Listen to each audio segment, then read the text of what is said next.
ಓಂ ತತ್ಪುರುಷಾಯ ವಿದ್ಮಹೇ ಮಹಾಸೇನಾಯ ಧೀಮಹಿ ತನ್ನ ಷಣ್ಮುಖ. ನಮಸ್ಕಾರ ಪುರೋಹಿತ್ರೆ. ನಮಸ್ಕಾರ ಯಜಮಾನ್ರೆ. ನಾವು ದೇವಸ್ಥಾನದ CCTV ಫುಟೇಜ್ ನೋಡಿದ್ವಿ. ಅಲ್ಲಿ ಜಾನಕಿಗೆ ಸಂಬಂಧಪಟ್ಟಿರೋ ಫುಟೇಜ್ ಮಾತ್ರ ಇದೆ. ಅದಕ್ಕೆ ಮುಂಚೆನೂ ಯಾವುದೂ ಇಲ್ಲ, ಅದಾದ್ಮೇಲೂ ಯಾವುದೂ ಇಲ್ಲ. ಏನಾಯ್ತು ಪುರೋಹಿತ್ರೆ? ನನಗೆ ಗೊತ್ತಾಗತ್ತೆ ಹೇಳಿ? ನಾನು ಈ ದೇವಸ್ಥಾನಕ್ಕೆ ಪೂಜಾರಿ ಅಷ್ಟೇ, CCTV ಆಪರೇಟರ್ ಅಲ್ವಲ್ಲ. ಈ ದೇವಸ್ಥಾನಕ್ಕೆ ಕೊನೆಯದಾಗಿ ಬೀಗ ಹಾಕೋದು ನೀವೇ ತಾನೆ.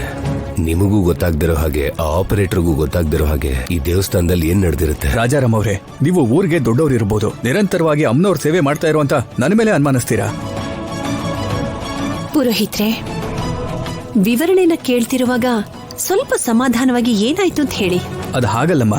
ಈ ದೇವಸ್ಥಾನಕ್ಕೆ 2 ಬೀಗದ ಕೀ ಇದೆ. ಒಂದು ನನ್ನ ಹತ್ರ ಇದೆ, ಇನ್ನೊಂದು ನಿಮ್ ಹತ್ರ ಇದೆ.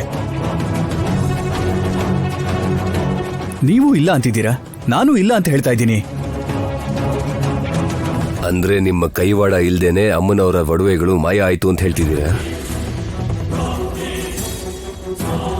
ರಾಜಾರಾಮ್ ಅವರೇ, ಪೂಜಾರಿ ಅಂದ್ರೆ ಏನ್ ಅನ್ಕೋತಾ ಇದ್ದೀರಾ? ಸಾಕ್ಷಾತ್ ದೇವರ ಪ್ರತಿನಿಧಿ. ನಿತ್ಯ ದೈವನಾಮ ಸ್ಮರಣೆ ಮಾಡುವಂತ ನನ್ನ ಮೇಲೆ ಅನುಮಾನಿಸ್ತಿದ್ದಾರೆ. ಬೀಗದ್ಕಿ ನನ್ನ ಹತ್ರ ಇದೆ, ನಾನು ಕಳ್ತನ ಮಾಡಿದಾಗ ಯಾಕೆ ಬೀಗದ್ಕಿ ಅವ್ರ ಹತ್ರನೂ ಇದೆಯಲ್ಲ. ಅವ್ರ ಹತ್ರ ಕೀ ತಗೊಂಡು ಬಂದು ಅವ್ರ ಹೆಂಡತಿ ಕಳ್ತನ ಮಾಡಿರ್ಬೋದಲ್ಲ.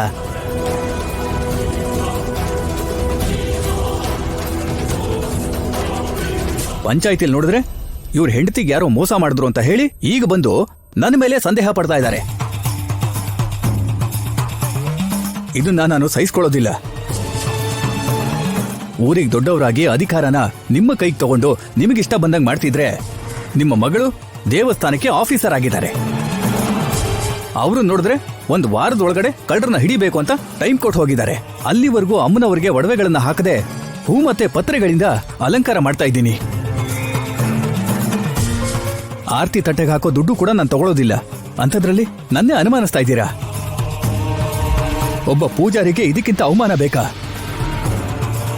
ನೀವು ಮಾಡ್ತಿರೋ ಸೇವೆ ಬಗ್ಗೆ ನಾವು ಮಾತಾಡ್ತಿಲ್ಲ ಕಣ್ರಿ. ನಡೆದಿರೋ ತಪ್ಪಿನ ಬಗ್ಗೆ ಮಾತ್ರ ಮಾತಾಡ್ತಿದೀವಿ ನಾವು. ಅಮ್ಮ, ತಲೆ ತಲಾಂತರಗಳಿಂದ ಅಮ್ಮನವರ ಪೂಜೆ ಮಾಡ್ಕೊಂಡು ಬರ್ತಾ ಇರೋ ಕುಟುಂಬ ನಮ್ಮದು. ಯಾವತ್ತಾದ್ರೂ ನಮ್ಮಿಂದಾಗಿ ಏನಾದ್ರೂ ತಪ್ಪಾಗಿದ್ಯಮ್ಮ? ಇವತ್ತು ನೋಡಿ ಇವ್ರು ಹೇಗ್ ಮಾತಾಡ್ತಾ ಇದ್ದಾರೆ. ನೋಡಿ, ನಮ್ಮ ಯಜಮಾನರು ನಿಮ್ಮನ್ನ ಅನುಮಾನಿಸ್ತಿದ್ದಾರೆ ಅಂತ ಅನ್ಕೋಬೇಡಿ. 1 ವಾರ ಸಮಯದಲ್ಲಿ ನನ್ನ ಹೆಂಡತಿ ನಾನು ಕಾಪಾಡ್ಕೋಬೇಕು. ಅಮ್ಮನವರ ಒಡವೆ ಕಳ್ತನಾಗಿರೋದಕ್ಕೂ ನನ್ನ ಹೆಂಡತಿಗೂ ಯಾವ ಸಂಬಂಧನೂ ಇಲ್ಲ. ನಿಜವಾದ ಕಳ್ಳನ್ನ ಹಿಡಿಬೇಕು. ಹಾಗಾಗಿ ಮಾತಾಡೋದ್ನೇ ಹೊರತು ನಿಮ್ಮನ್ನ ಅನುಮಾನಿಸ್ತಾ ಇಲ್ಲ. ಸಾಕು ನಿಲ್ಸಿ. ಭಕ್ತರು ಇದ್ದಾರೆ ಅನ್ನೋದು ನೋಡದೆ ನನ್ನನ್ನು ಅನುಮಾನಿಸ್ತಾ ಇದ್ದೀರಾ?